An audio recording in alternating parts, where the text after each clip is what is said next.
Channel 26 Bangla. Thakurgaon ১ আসনে বিএনপির নির্বাচনী প্রচার জোরদার হয়েছে। রবিবার জেলা শহরে ধানের শীষ প্রতীকের পক্ষে প্রচারণা চালানো হয়। ঠাকুরগাঁও থেকে রহমত আরিফের তথ্যচিত্রে দেখুন বিস্তারিত। প্রচারণায় অংশ নেন জেলা বিএনপির অর্থ বিষয়ক সম্পাদক ও পৌর বিএনপির সভাপতি জনতার মেয়র শরীফুল ইসলাম শরীফ। এ সময় নেতাকর্মীরা ধানের শীষের পক্ষে ভোট চান সাধারণ মানুষের কাছে। ঠাকুরগাঁও ১ আসনের এক নির্বাচনী জনসভায় বক্তব্য রাখেন বিএনপির মহাসচিব মির্জা ফখরুল ইসলাম আলমগীর। জীবনের একটা প্রিয় জায়গা এই চিরারাঙ্গি।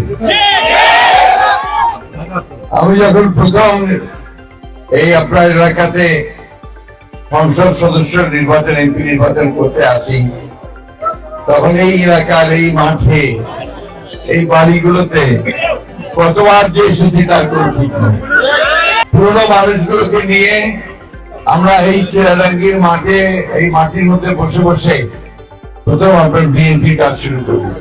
আমরা সেই লক্ষ্যে এগিয়ে গেছি। এই ঠাকুরগাঁ তো আপনার আমার ৭,৫০০ মানুষের হামলা হয়েছে ওই ঠাকুর সদর থানায়। ৭০টার উপরে আপনার মামলার সংখ্যা ছিল। অনেক আপনার মাদ্রাসাকে বিভক্ত করা হয়নি, এখানে করতে হবে। বড়তার শ্মশান রক্ষা করতে হবে। বিরাট একটা দরখাস্ত ৩০ দিন হয়নি।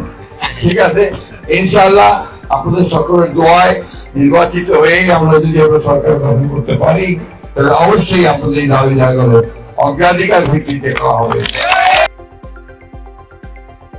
চ্যানেল 26 বাংলা।